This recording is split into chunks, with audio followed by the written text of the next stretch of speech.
Hi guys! Welcome back to our channel. This is Ephraim and you're watching Planting with Ep and Grace. Another day, another plant to discuss. Ito na naman ang inyong hardinarong kapitbahay nagsasabing, tara, usap tayo.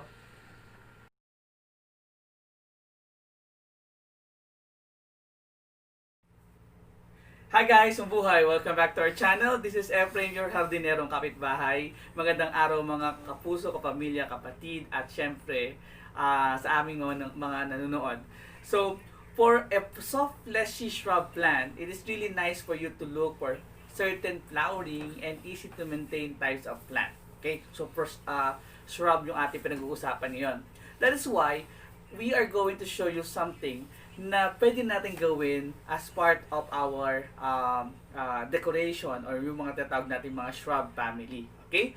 So, this is what we call now as the Plectranthus zuluensis. Ayan. So, Plectranthus zuluensis. Napakaganda ng ating plants ngayon, di ba? And as you can see, this is called the Zulu spur flower sa English name niya. Zolo esporsali at saka Zolo misonblar sa Africa. Okay. Kasi this particular plant is an origin of coastal region of KwaZulu-Natal to southern Swaziland, South Africa. Napakahirap naman banggitin yung mga sources ng ating mga plants. Okay? But take note that this plant is actually cultured here siguro sa Pilipinas. Nagdala lamang sila dito ng kanilang specimen or ng kanilang species. Tapos sa kanila kinulture sa ating lugar. Okay, sa Pilipinas. Actually, the Philippines is a perfect country kung saan or has a perfect environment. Yung isang bansa na may perfect environment for this particular plant. Okay? So, let's try now. This particular plant habitat is common dun sa mga stream banks nila at syempre sa deep river gorges na maraming mga humus-rich soil. Okay?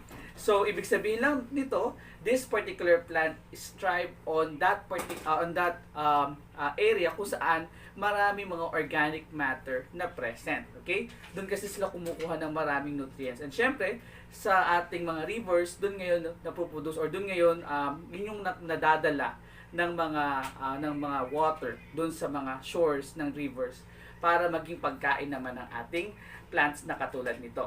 They are also found in shady or semi-shady areas. Doon sa semi-coastal at saka subtropical forest ng ating ng lugar kung saan ito nag-originate. Okay.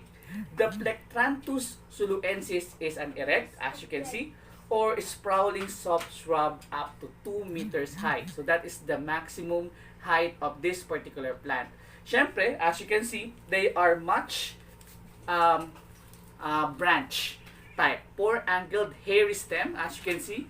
Medyo mabuhok yung kanyang stem, especially the young ones. And as you can see, they have a velvety type ng kanyang stems. Okay? When they are quite young. So medyo may pagka-velvet color yung mga young stems niya. Pero yung kanyang mga adult stems, syempre color green na siya. Now, in terms of the leaves, as you can see, napakaganda ng leaves nito kasi nung tumitingin ako sa garden, nakita ko kung gaano siya kaganda yung kanyang mga dahon, especially during the day. So, this particular leaves is a soft semi-succulent leaves that are ovate with coarsely toothed margin. So, mapapansin ninyo, medyo serrated or medyo may mga pagsigsag shape yung kanyang dahon. And these particular tiny leaves are composed or covered with tiny colorless glands.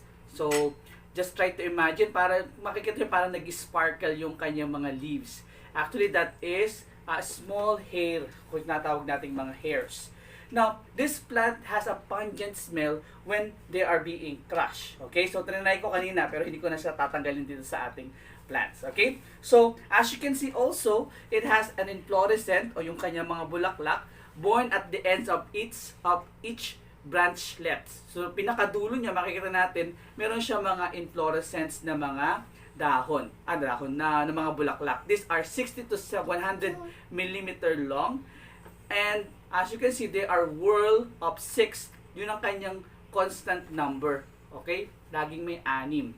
Okay?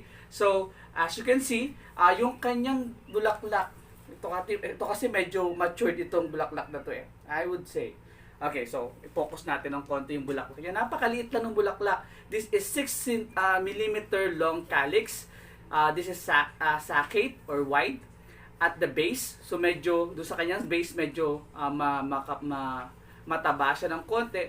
Tapos, narrowing siya towards the throat, papunta doon sa unahan. This is deep purple blue to pale blue type ng ating mga flowers. Okay? So, meron din siyang mga dots, as you can see, doon sa kanyang bulaklak. Okay? Yung, ito. For example, this one, meron siyang mga dotted parts dyan na usually purple din yung kanyang shape. Yung purple din yung kanyang shades. Now, as you can see, one of the unique things about this particular plant is the upper pair of stamens are sterile. So, talagang ginawa siyang ganun. Okay? Bakit? Kasi nga, this particular plant, kailangan niyang magkaroon ng pollinations na proper doon sa kanyang system. Okay? Para magkaroon siya lang, or magkaroon ng variations yung kanyang variety, magkaroon ng variety yung kanyang plants mismo. Okay? So, we are going to repot this particular plant. And I have here a pot. Medyo malaki yung aking pot dito. And usually, we have to look primarily yung kanyang mga drainage hole. So, you have to check it para maging maganda yung ating drainage ng ating, or pag-flow ng water. Okay? So, may natirang dahon dito. Yup. Pungent nga siya. So, family siya actually ng yung mga pungent na mga herbs natin na ginagamit. Okay? Okay, so we're going to check. Now, when you are choosing a particular plant, at gusto nyo maging lushful yung kanyang system, you have to choose yung mga plants natin na marami siyang mga sanga sa ilalim, or yung maraming mga plants. Katulad dito, I have here mga 1, 2, 3 stems. So basically, kailangan natin 3 stem para mas maging maganda yung tubo niya, mas malago yung kanyang tubo, especially when we are going to put this one sa ating pots. Okay.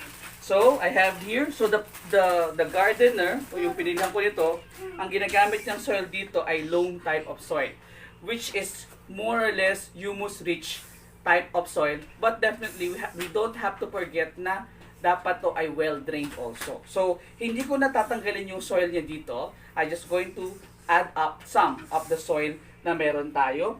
So, tatanggalin lang natin yung ating plastic cover. Yung plastics niya na pot na ginamit.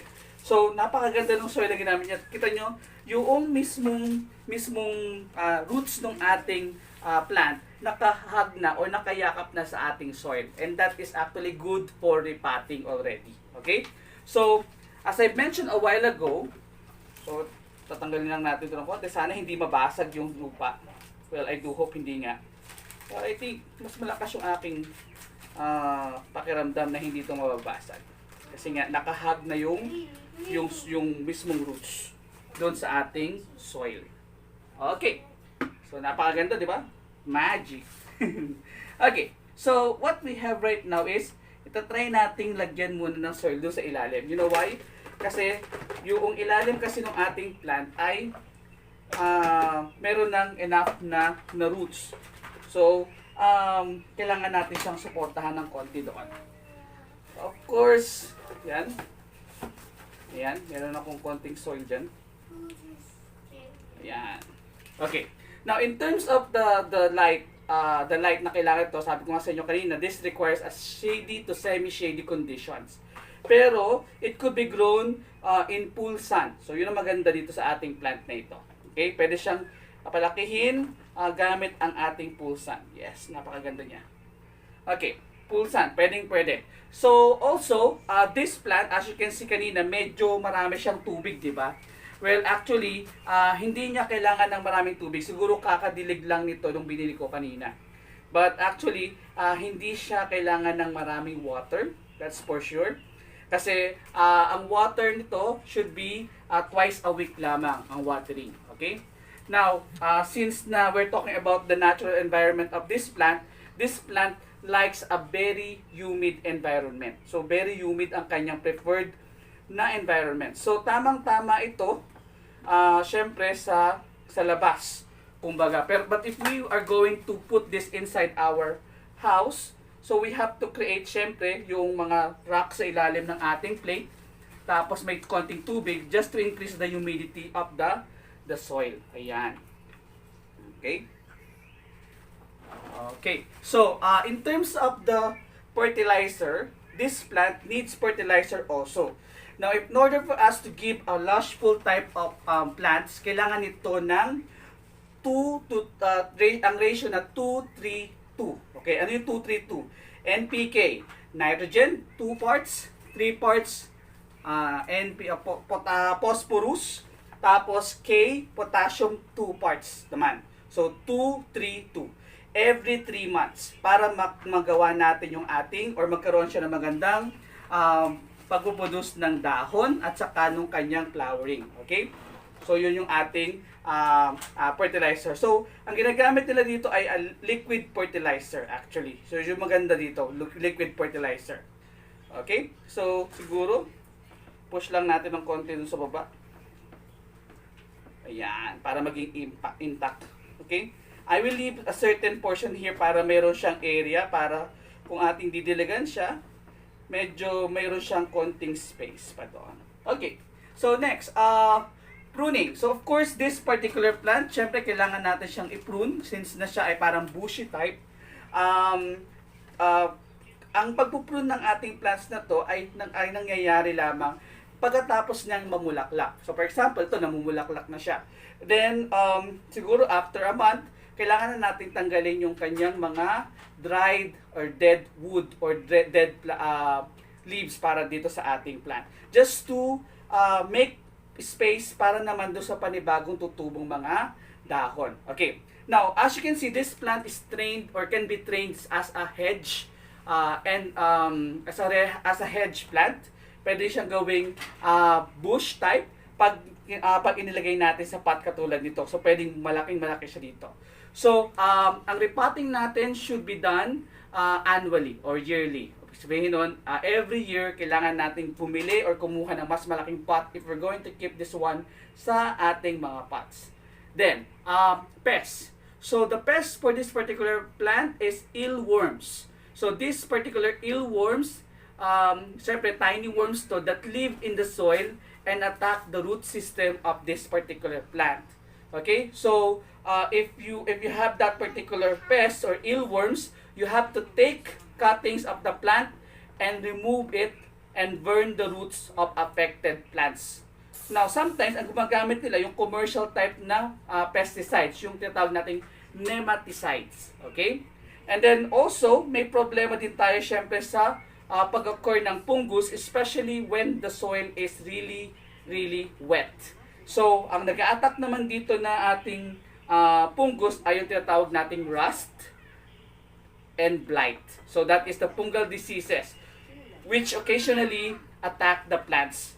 But this can be controlled by spraying an appropriate fungicide for our plant. Okay. So, as you can see, napakaganda na ng ating plant. We could keep this one. Now, in terms of the propagation, before I forget, this could be propagated easily by just putting or cutting nung kanyang stems. Tapos saka mo siya itatanim. Okay? Para madali lang siya. As you can see here, nasaan mo yung aking cut dito kanina? Okay. Ito, cuttings to. Oh.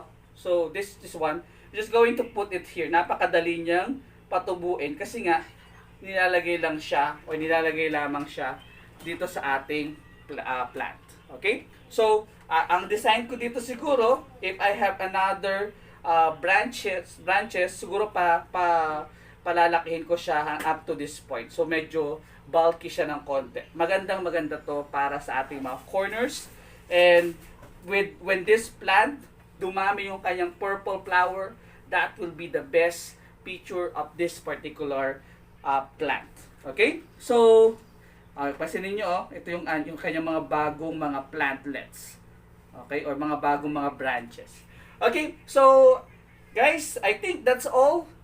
Folks, you're watching Planting with F and Grace. Please watch and subscribe to our YouTube channel. And please continue to give us feedback and comments and suggestions for those plants that we have featured as well as yung na-feature natin ngayon. para magkaroon kami ng idea for another material na pwede namin ipakita sa inyo. Okay? And you may add to our FB page, si Maria Gracia at ang Lihim na Hardin. And see you again next time for another plant that we're going to discuss. See you again and goodbye.